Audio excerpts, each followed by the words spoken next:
Amin. Kasih tepuk tangan yang paling merepotkan lagi kita. Silakan duduk Bapak Ibu. Oh haleluya. Siapa yang percaya pulang dengan kemenangan? Ya. Sepanjang hari ini saya berkhotbah, ada 4 tema khotbah berbeda-beda. Dari tadi pagi saya berkata tentang Yesus Sang Penyembuh. Dan hari ini, yang sekarang ini adalah Tuhan melihat iman kita. Nanti ibadah sore Tuhan mau aku sembuh. Yang terakhir adalah Tuhan Yesus sanggup. Ya, nggak ada satu penyakit pun yang tidak bisa Yesus sembuhkan. Ya. Kadang untuk apa yang bisa itu terjadi di hidup kita itu cuma satu aja, percaya. Ya. Dan by the way, selamat Paskah. Ya. Tuhan hidup, Tuhan bangkit, artinya itu kebangkitan kita juga. Ya. Kalau dia bangkit dari kubur, dari maut, maut tidak berkuasa kepadanya, karena maut pun takluk di bawah kakinya, karena dia adalah Tuhan. Kalau dia bangkit, dia hidup, kita semua juga dibangkitkan. Kasih tepuk tangan bagi Tuhan kita. Ya. Markus 2 ayat pertama. Markus 2 ayat pertama, dari ayat pertama sampai ayat 12. Di situ dikatakan orang lumpuh disembuhkan.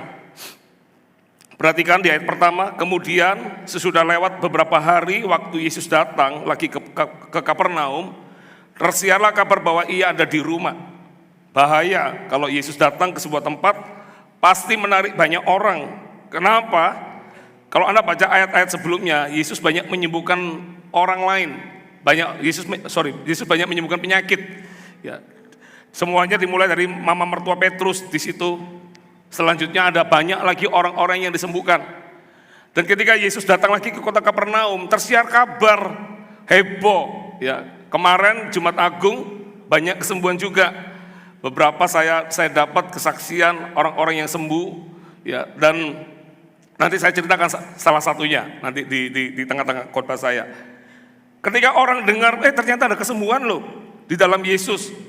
Makanya nggak heran banyak mengundang orang untuk datang. Dan mereka datang bukan dengan tangan hampa, mereka datang dengan membawa sesuatu, khususnya yang dibawa adalah orang sakit.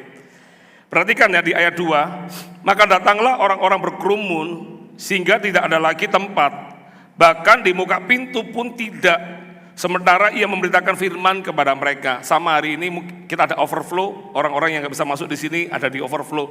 Tapi kabar baiknya, selama kita bisa masih tetap ada dalam satu ruangan itu, tetap datang di mana Yesus hadir, saudara.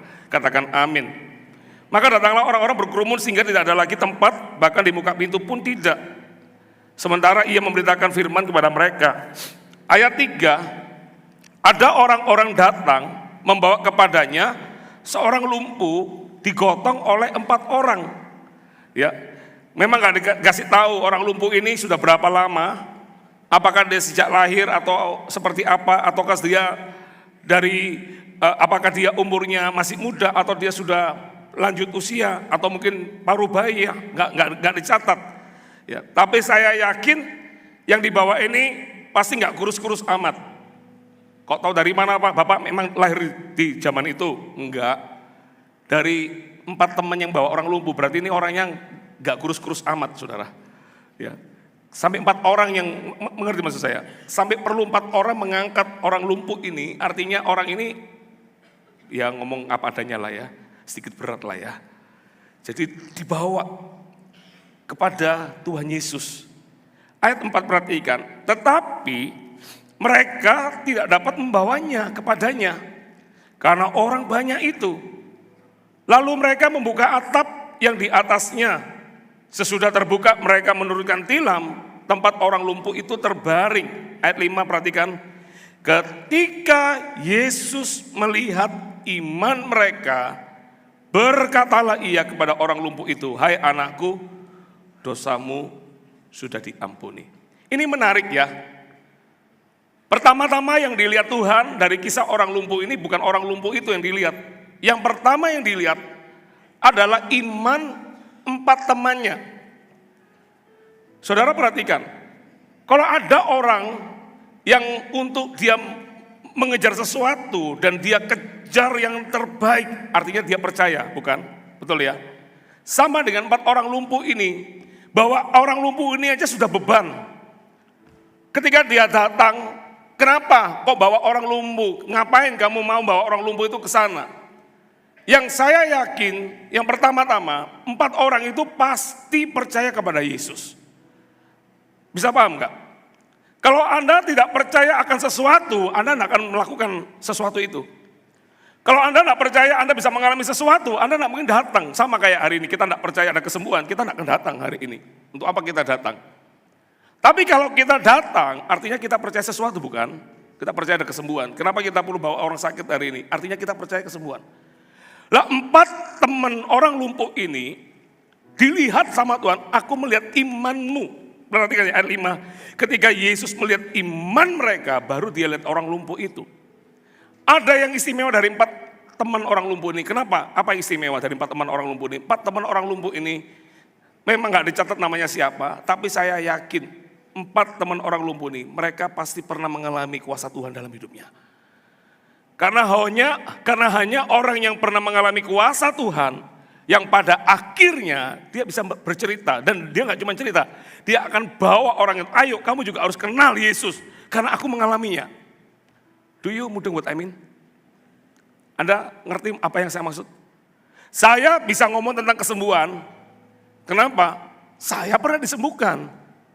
Saya pernah ngalami lever, sakit lever yang cukup akut. SGPT saya tuh 4.000. Normal manusia itu SGPT-nya 36. Saya sudah cek lab, normal SGPT saya pada akhirnya. Ada teman saya, almarhum Pak Frans, gembala di Surabaya, di Surabaya Timur waktu itu. Beliau itu SGPT-nya 3.000. Dan beliau kembali ke rumah Bapak. Saya tuh pernah 4.000, saudara. Maaf ya, air kencing saya itu coklat. Kenapa saya bisa ngomong tentang kesembuhan? Karena saya pernah ngalami kesembuhan itu terjadi di hidup saya. Kalau Anda tanya Pastor Lani, apakah Pastor Lani percaya kesembuhan? Pastor Lani pun percaya kesembuhan. Pastor Lani ini kena autoimun yang menghantam trombosit. Trombositnya manusia itu normalnya berapa sih? Wanita berapa? Wanita itu 145.000 sampai 450.000 atau 350. Antara itulah ya, di sini ada dokter-dokter juga, maafkan ya kalau ada, tapi kurang lebihnya itu. Kalau setahu saya laki itu 150.000 sampai 450.000. Antara itu.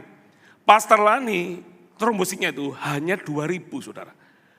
Beberapa kali ketika autoimun itu menyerang, pas ketika autoimun itu menyerang di mana Pastor Lani sedang dapat menstruasi, maaf ya, itu menakutkan. Kita bawa, pasti waktu mengalami 2 kali itu pas sedang dapat, itu ngeri.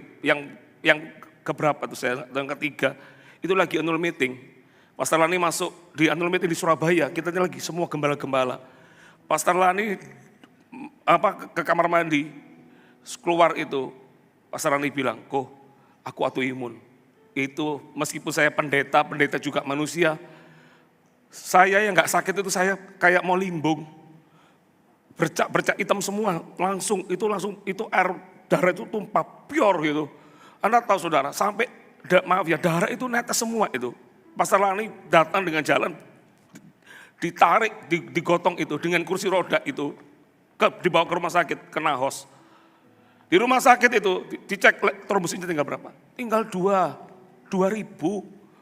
Kalau dokter tahu itu, Anda tahu pernah sekali, yang ini bukan menstruasi, 2.000, sudah dicek lab 2.000, akhirnya dibawa ke Hadi Usada.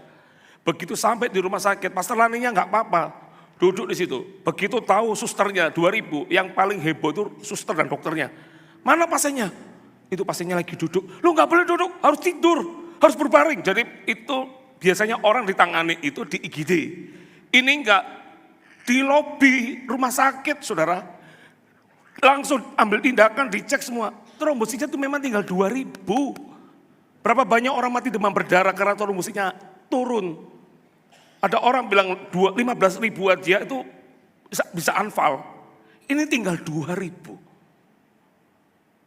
Kok bisa dia bisa bersaksi tentang bahwa Yesus itu menyembuhkan? Karena Pastor Lani mengalami pribadi. Saya pernah didatengin satu orang ibu-ibu, Pak, dokternya Pastor Lani itu sama, obatnya sama. Saya ini nggak pernah lepas obat, trombosit saya 70.000 terus Pak, nggak pernah normal. Apa rahasianya Pak? Dokter boleh sama, obat boleh sama. Kuasa Tuhan yang membedakan. Kalau Pastor Rani bisa ngomong tentang kesembuhan, dia ngalami pribadi saudara. Kita terakhir ke Singapura, cek ke dokter itu, loh ibu sudah nggak minum obat, loh katanya dokter nggak boleh minum obat. Karena itu terakhir kena trombos, kena autoimun itu serangan di Lombok. Jam 11 malam saya telepon gembalanya Lombok waktu itu, tolong bisa enggak antar kita ke rumah sakit, ini kayaknya Celani kena autoimun lagi. Dibawa ke rumah sakit malam-malam, jam 11 malam, dicek trombosinya, tinggal 5.000. Bayangin 5.000 saudara, lihat 5.000, kita sudah pernah biasa dengan 2.000, lihat 5.000. Dokter yang ditanya ini tuh nggak jawab-jawab, sudah malam. Siapa kita?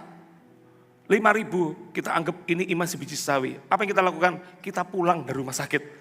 Pulang dari rumah sakit, padahal pilihannya harus tambah trombosit kan. Masuk ke rumah sakit itu untuk tambah trombosit. Tapi kita enggak, kita putuskan kita pulang 5.000, itu di Lombok.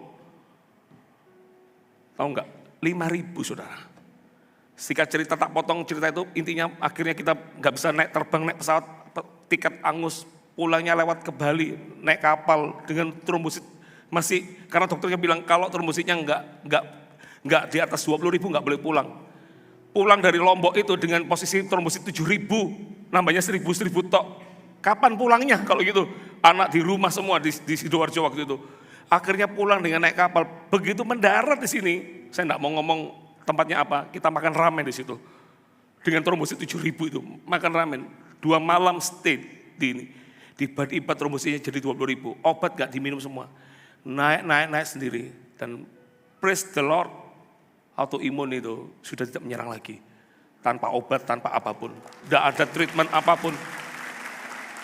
Kalau kita tiap tahun ketemu dokter itu hanya dipastikan tidak ada apa-apa. Kok bisa? Karena kita sendiri disembuhkan. Lah 4 teman orang lumpuh ini kenapa dia lihat ketika dia bawa temannya, sudah bawa temannya ini kan dengan teman ini aja dia sudah pasti punya ekspektasi, pasti sembuh. Kamu kalau ketemu Yesus pasti sembuh. Kenapa ada orang sampai sengeyel itu, sengotot itu untuk lihat kesembuhan? Karena pasti 4 orang itu ngalami duluan. Dan begitu dia datang, loh kok penuh tempatnya. Coba kalau orang itu enggak yakin sungguhan, wah memang bro, kalau laki ya, saya enggak tahu orang lumpuh itu laki atau perempuan. Memang kamu memang ditakdirkan lumpuh bro, ayo pulang yuk. Lumpuh terus itu orang ya. Tapi 4 orang itu, lihat, karena mereka sendiri punya iman. Mereka naik ke atap. Saya pernah sih ke atap ini, nanti tak ceritain. Kok tahu Pak, menurut sejarah, itu kan di rumahnya mertua Petrus. Kemarin Pastor Philip khotbah atau jam ini ya, tentang mertua Petrus ya, di jam ini. Itu kan dibawa ke rumahnya, Alkitab mengatakan apa? Dia membuka atapnya, menurunkan. Pertanyaan saya, ada yang di sini punya rumah yang atapnya mau dibuka sembarang sama orang? Anda kan marah kan? Hei, siapa kamu? Bongkar-bongkar atap saya. Betul nggak? Ini ngerti apa enggak sih? Ada yang punya rumah yang ada atapnya? Tiba-tiba kalau ada orang datang nggak permisi, tiba-tiba saya mau bongkar atapnya. Oh, Anda kan marah besar. Jangan ya, nggak boleh ya. Kan gitu. Lah ini kok nggak ada ceritanya kok boleh. Yang punya iman ini nggak cuma 4 teman orang lumpuh. Mama mertua Petrus pun juga punya iman yang sama. Pastilah 4 teman orang lumpuh itu berkata, yang punya rumah mana ya? Keluar. Kan ini kan di Kapernaum. Ini di rumah mama mertua Petrus. Dan mama mertua Petrus pasti ditanyain, Bu boleh enggak? Ini saya yakin kalau ketemu Yesus pasti sembuh Bu. Boleh enggak? Kita nggak ada jalur lain Bu. Cuma kecuali satu, jebol atap, buka atap, boleh enggak? Dan saya yakin, meskipun enggak dicatat, Mama Petrus boleh. Pertanyaan saya, kenapa kok boleh? Kenapa kok boleh? Ini kan Markus 2 ya. Ini kan Markus 2 ya. Anda lihat di Markus 1 ayat 21. Markus 1 di ayat 29. Itu yang dikotbahkan Pastor Philip Jumat Agung kemarin. Mama mertua Petrus disembuhkan dari demamnya. Hanya orang yang pernah mengalami Tuhan, yang imannya teguh. Makanya kenal Tuhan itu nggak boleh punya iman cuman ikut kata orang. Anda harus mengalami pribadi. Gemes saya kalau lihat ada orang nggak ada amin itu.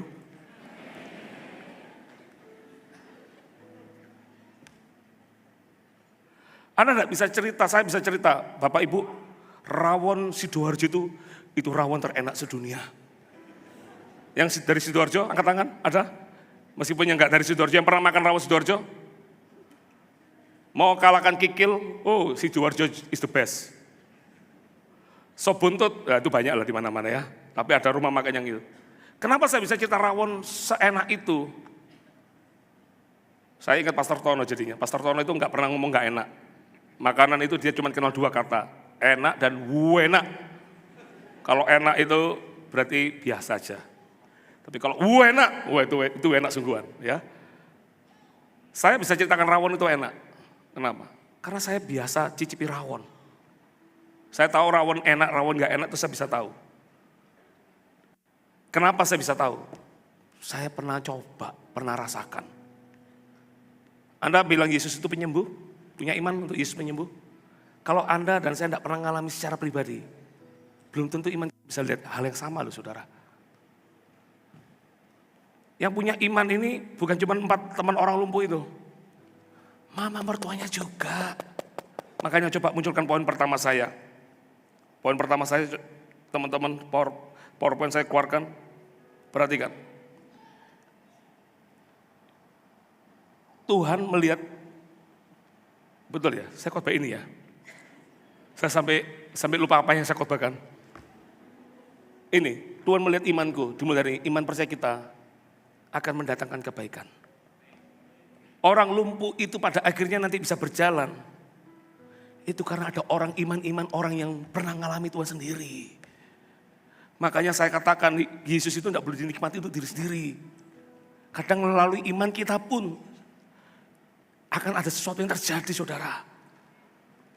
Iman kita itu bisa mempengaruhi bukan cuma kepada kita, tapi kepada sekeliling kita juga. Ya. Saya kalau sakit gitu, anak saya akan datang dan berdoa. Saya pernah suatu hari saya sakit, yang lever itu gak berdaya itu. Lagi gak berdaya, ya kan betul-betul terbatas hari itu, gak punya kekuatan. Bahasa Inggris timurnya tak ada urat ya. Gak punya otot, gak punya otot. Jadi saya terus gak berdaya.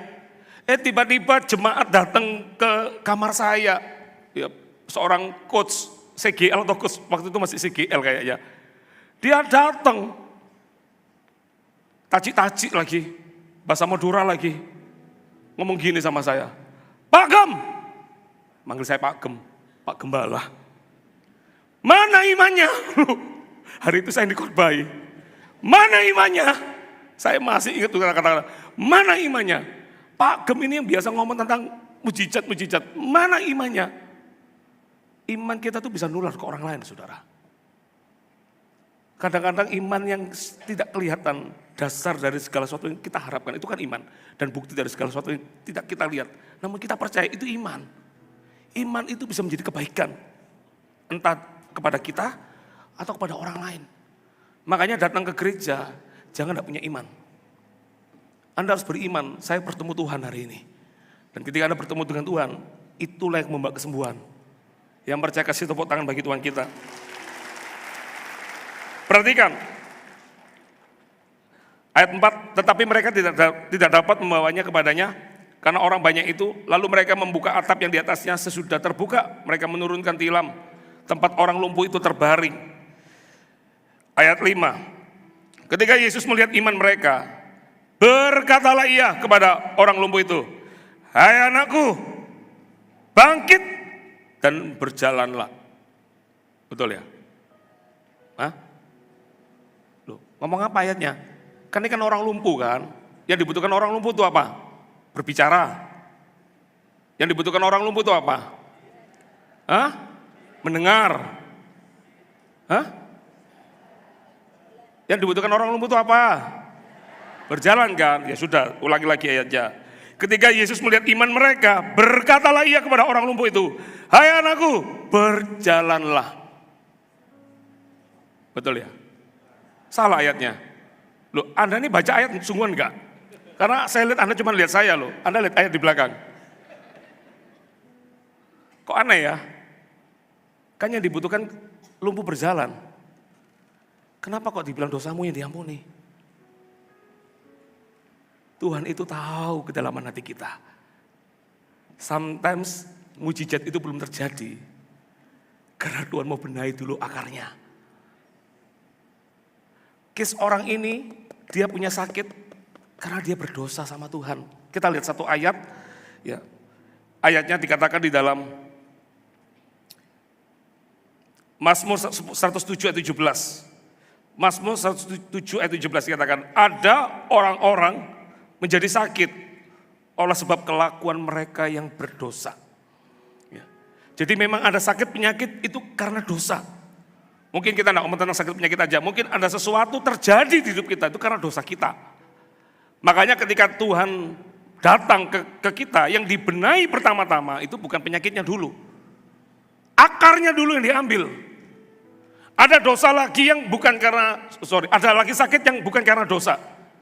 Tapi karena ikatan roh jahat yang Pastor Philip katakan kemarin.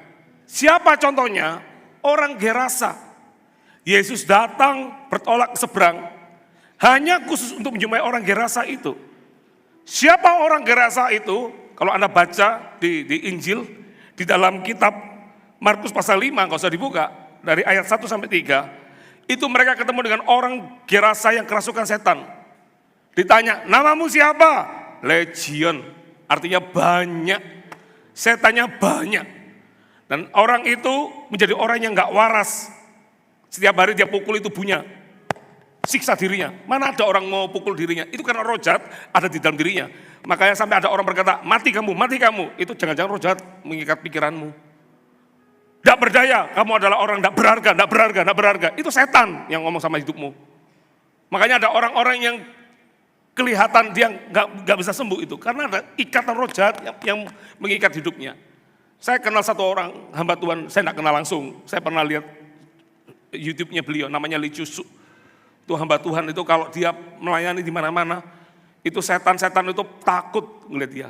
Jadi setan-setan itu begitu setannya dilepaskan, tiba-tiba langsung muncul yang lumpuh bisa berjalan.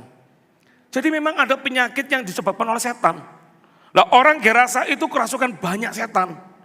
Apa yang dilakukan oleh Yesus? Yesus mengusir setan itu dari orang Gerasa itu, diusir, dipindahkan kemana? Kemana?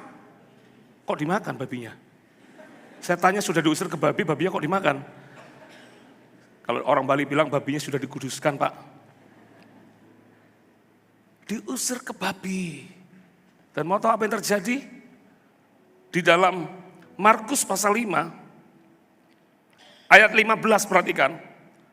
Dikatakan gini, mereka datang kepada Yesus, ini orang banyak, orang yang lihat babi-babi itu terjun. Dan melihat orang yang kerasukan itu duduk, sudah berpakaian dan sudah waras. Orang yang tadinya kerasukan legion itu, maka takutlah mereka. Kesembuhannya terjadinya nanti. Setelah apa? Ikatan setannya yang dilepaskan. Tuhan itu tahu kedalaman hati kita. Ada lagi satu penyakit yang bukan karena dosa, bukan karena roh jahat. Tapi untuk kemuliaan Allah dinyatakan. Anda tahu siapa kisahnya? Siapa? Stefanus. Siapa? Bartolomeus. Ayo kasih jawaban dong. Nggak ngerti, ya nggak apa-apa. Lebih baik. Lazarus. Lazarus itu dikabarkan bahwa dia sakit keras.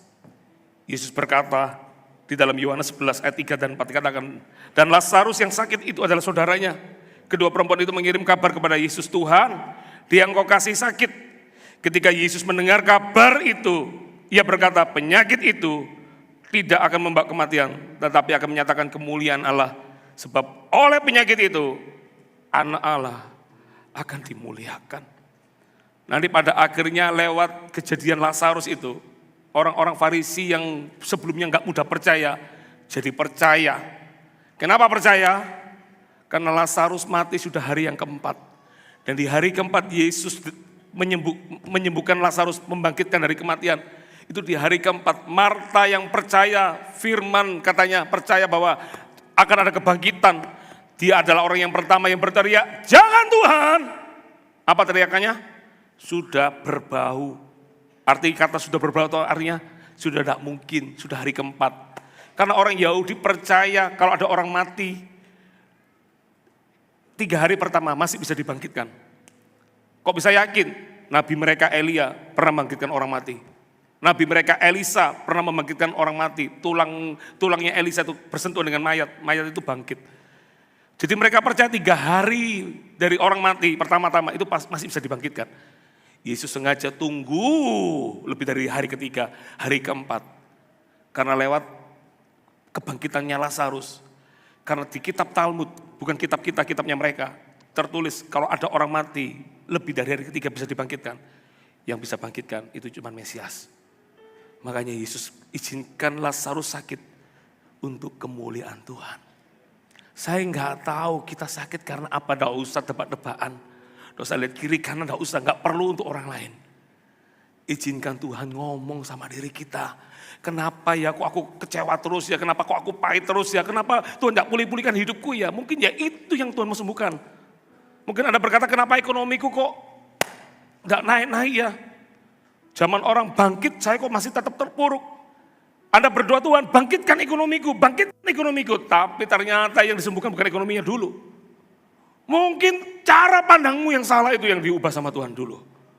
Hatimu mungkin jangan-jangan kecewa, suka marah. Anda gak bisa, orang kecewa itu tidak pernah menikmati kehidupannya. Sekalipun orang bilang berkata kamu tuh beruntung, kamu punya anak baik, kamu punya anak masih bisa begini. Tapi di mata orang kecewa, apapun juga dilihatnya selalu buruk. Makanya orang kecewa tidak pernah bisa menatap masa depan. Karena bagi dia masa depan itu nggak ada baik-baiknya.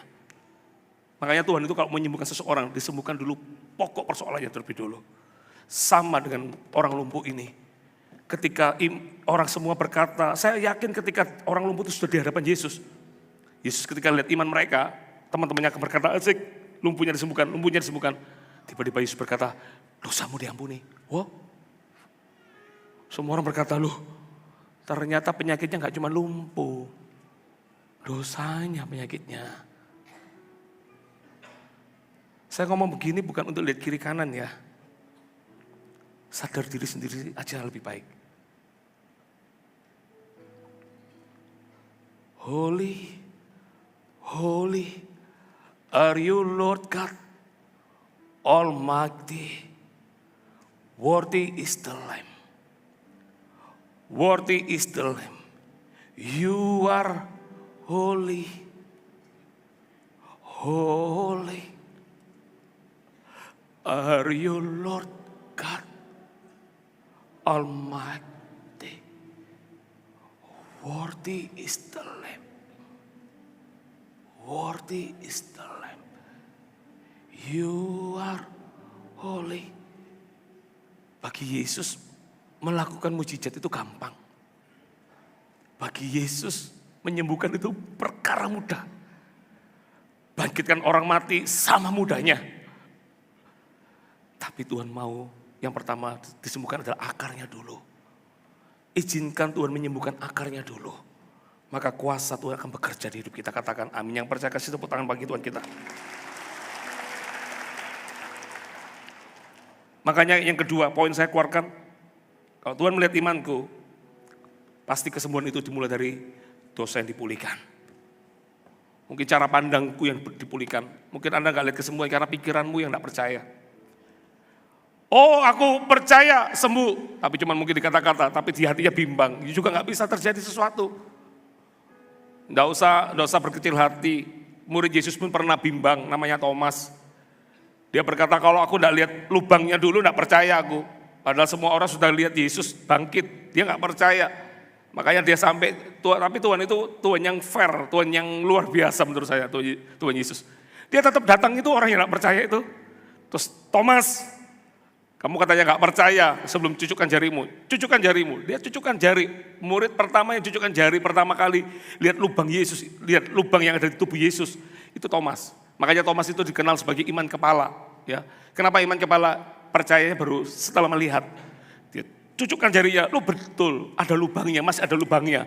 Ini Yesus yang sama. Bagi orang di luar sana, Yesus katanya nggak disalib. Ya, tapi Thomas itu loh saksi mata terbaik. Dia ngelihat dia jarinya dimasukkan ke situ, dimasukkan jarinya dan betul ternyata ada lubangnya. Di situ dia baru percaya. Tapi Yesus berkata apa? Berbahagialah orang yang percaya sekalipun tidak melihat.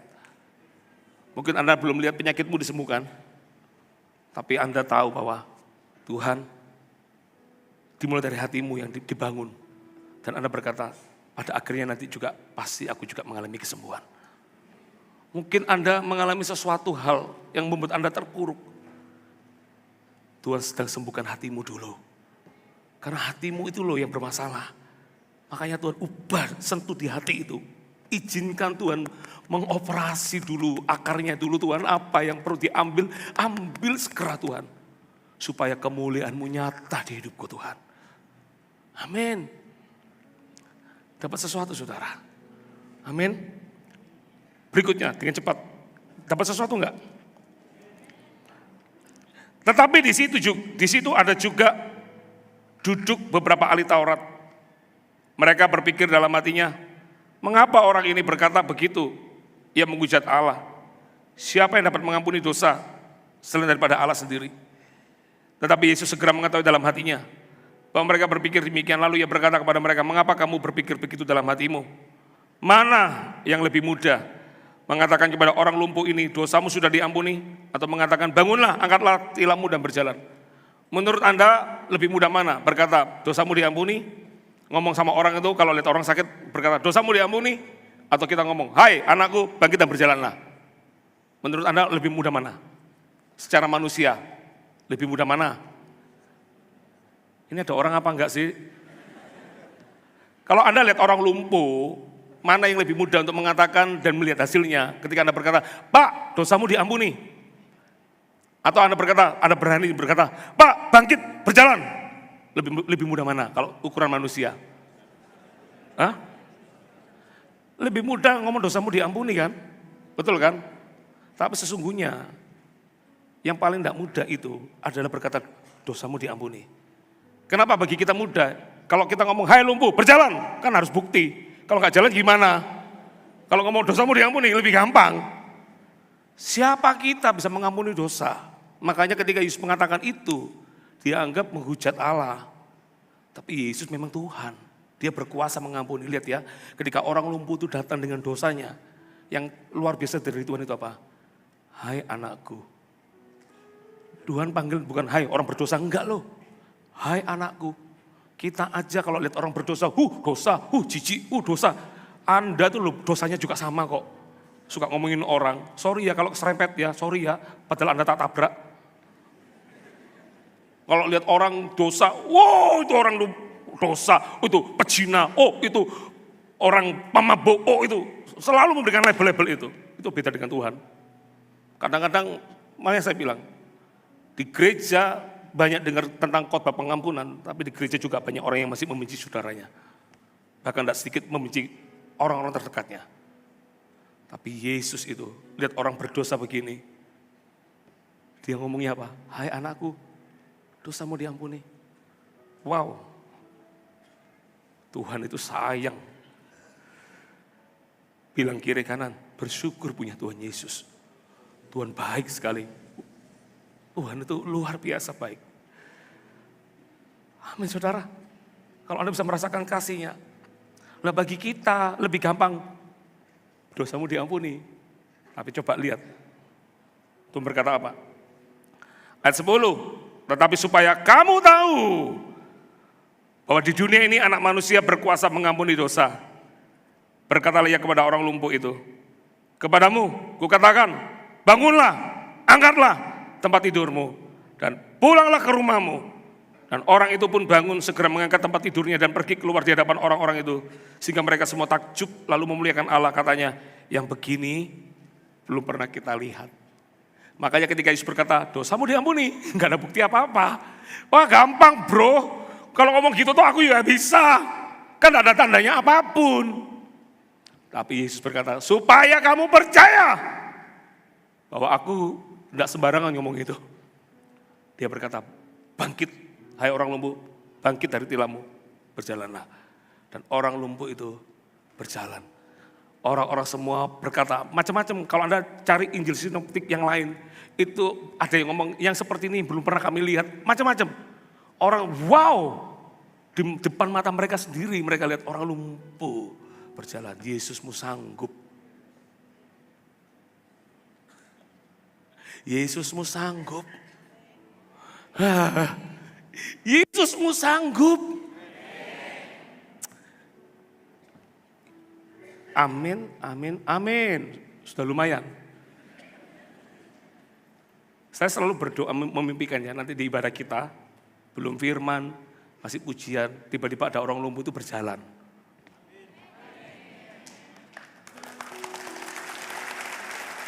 Saya merasakan amin yang masih tetap ada ikatannya, gak bisa lepas.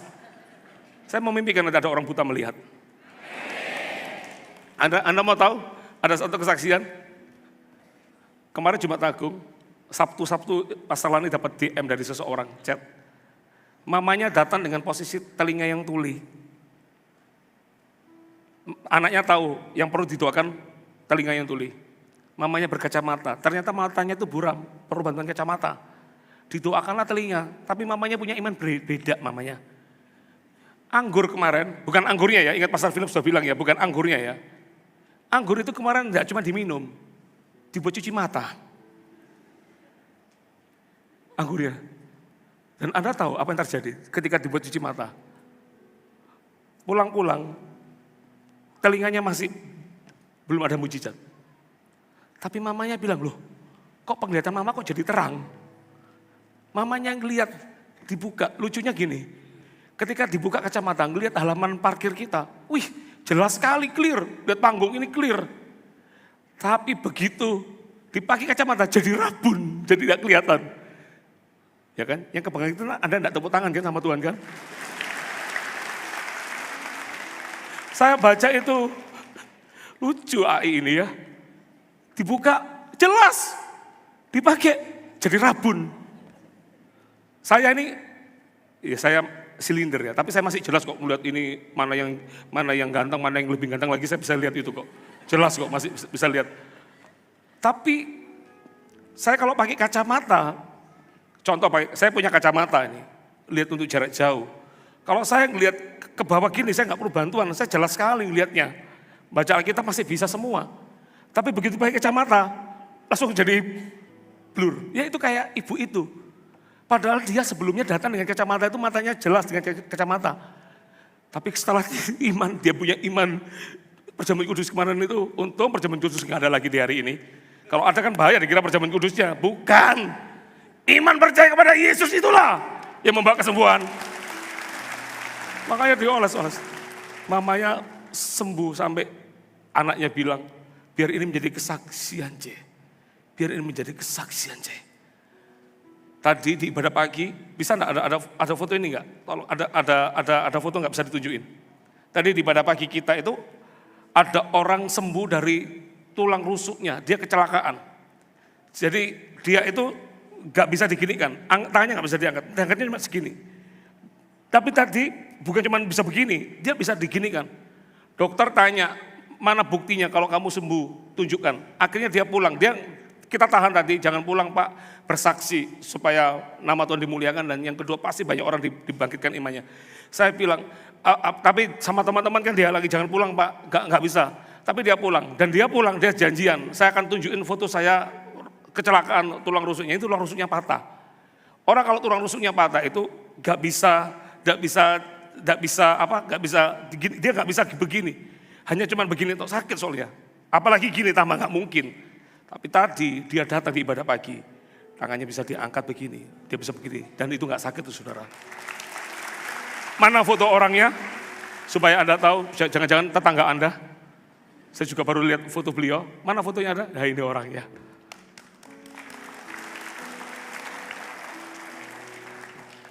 Tuhan itu sanggup. Tuhan itu mampu saudara. Tuhan menghargai iman kita. Amin. Yang terakhir, yang ketiga. Kalau Tuhan melihat iman kita, Tuhan melihat imanku. Yang ketiga, keluarkan aja poinnya. Untuk mengalami mujizat diperlukan ketaatan untuk melangkah. Tuhan Yesus setelah ngomong dosamu diampuni, terus dia berkata sama orang lumpuh itu. Apa kata-katanya ayat 11? Kepadamu kukatakan, bangunlah, angkatlah tidurmu, dan pulanglah ke rumahmu. Ayat 12, perhatikan. Dan orang itu pun bangun. Saya nggak tahu bangun ini dibantu sama 4 temannya apa enggak. Tapi nggak ada catatan 4 temannya membantu lagi. 4 temannya sudah cukup, jangan-jangan tebakan saya, 4 temannya itu masih di atas atap. Jadi kan dia turunkan teman yang lumpuh itu. Pekerjaannya selesai untuk membawa dia sampai kepada Yesus. Diturunkan. Tapi untuk melihat mujizat diperlukan ketaatan dari orang lumpuh itu sendiri. Yang Yesus berkata, bangunlah, berjalanlah. Kalau orang lumpuh itu, ngomong sama siapa Tuhan ini? Ini ngomong sama siapa bro? Ini ngomong sama siapa bro? Orang suruh berjalan, gimana berjalan mau ngaku lumpuh? Sometimes kesembuhan itu butuh langkah iman untuk kita keluar. Yes, aku percaya, aku sudah terima kesembuhan.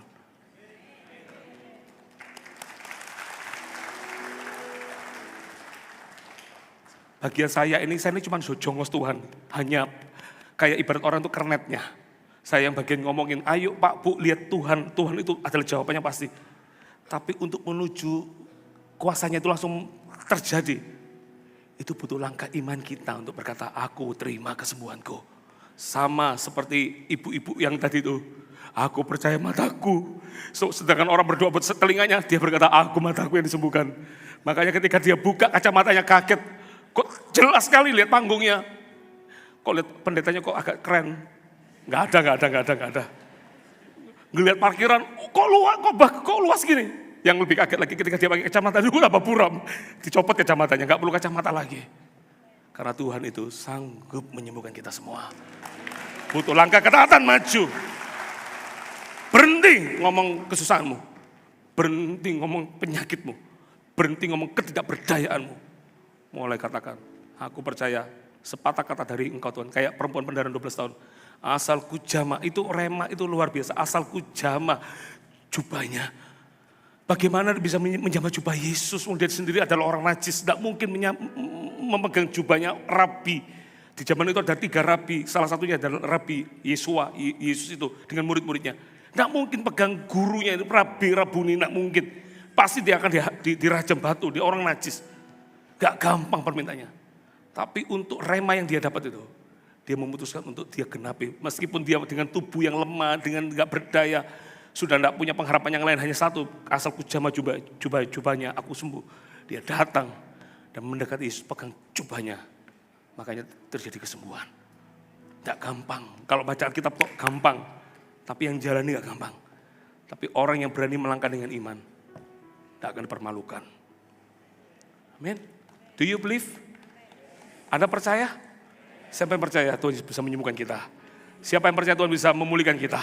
Kasih tepuk tangan yang paling meriah buat Allah kita. Mari kita bangkit berdiri.